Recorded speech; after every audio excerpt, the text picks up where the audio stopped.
மேடையில் இருக்கிற ஒரு 2 டைரக்டர்ஸ் வந்துட்டு என்னோடய கெரியருக்கு என்னோடய ஃபிலிமோகிராஃபிக்கு ரொம்ப முக்கியமான டைரக்டர்ஸ். ஒன்று வசந்தபாலன் சார். வெயில்னு ஒரு ஒரு ஒரு ஒரு மைல் ஸ்டோனான ஒரு ஃபிலிமை என்னோடய ஃபிலிமோகிராஃபியில் கொடுத்ததுக்கு ரொம்ப தேங்க்ஸ் சார். இந்த ஒரு மேடை நான் ஆப்பர்ச்சுனிட்டியை எடுத்துக்கிறேன்.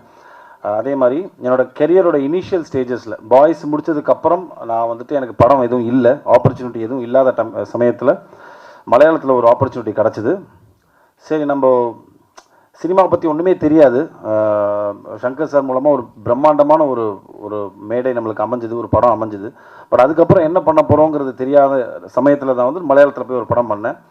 அந்த டைமில் தான் வந்துட்டு எனக்கு திருப்பியும் தமிழ் சினிமாவில் காந்தி கிருஷ்ணா சார் கூப்பிட்டு இப்படி ஒரு படம் பண்ணுறேன்டா அப்படின்னாரு. எனக்கு அந்த டைமில் ஒரு படம் பண்ணணும், அது எந்த படம் ஏது படம்லாம் தாண்டி ஒரு படம் பண்ணணும் அப்படிங்கிற ஒரு ஒரு ஒரு மைண்ட் செட்டில் தான் நான் வந்தேன்.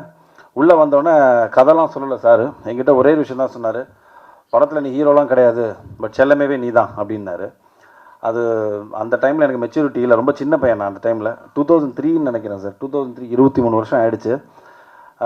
சார் படத்தில் நான் கன்ஃபார்மாக நடிக்கிறேன்ல, அதை மட்டும் சொல்லுங்கள் அப்படின்னேன். ஸோ அங்கேருந்து எங்களோட பயணம் ஆரம்பிச்சுது. ஸோ செல்லமே எதுக்கு நான் சொல்ல வந்தேன் அப்படின்னா, என்னோடய கெரியருக்கு ஒரு சக்ஸஸ்ஃபுல் ஃபிலிமோகிராஃபியில் ஸ்டார்ட் பண்ணது பார்த்திங்கன்னா வந்துட்டு ஐ திங்க் செல்லமே தான். எனக்கு மிகப்பெரிய ஒரு பேர் வாங்கி கொடுத்துச்சு அந்த படம். அஃப்கோர்ஸ் அவர் விஷாலுக்கு அது ஃபஸ்ட்டு படம் அது. ஸோ அந்த படத்தை ஃபுட்டேஜை பார்த்து தான் எனக்கு தெரிஞ்ச நாலேஜுக்கு காதல் படத்தில், ஏன்னா இவங்க எல்லாம் சங்கர் சாரோட Associates and assistant directors, Balaji Sakthivel sir, Gandhi Krishna sir, அதுக்கப்புறம் வசந்தபாலன் சார், எல்லாருமே சங்கர் சாரோட ஃபேமிலியிலேருந்து வந்தவங்க.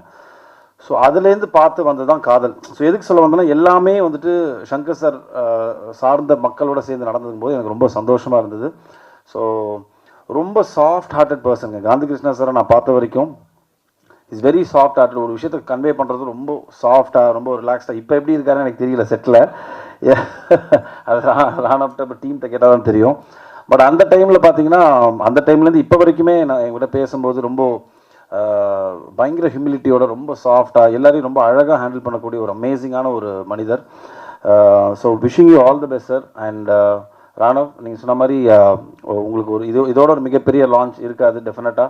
ஏன்னா ஒரு நல்ல டைரக்டர் கையிலேருந்து நீங்கள் உங்கள் கெரியரை ஸ்டார்ட் பண்ணியிருக்கீங்க. ஸோ அது ரொம்ப முக்கியம். And wishing the team all the best to everybody, the actress and the other hero எல்லாருக்குமே, அண்ட் ப்ரொடியூசர்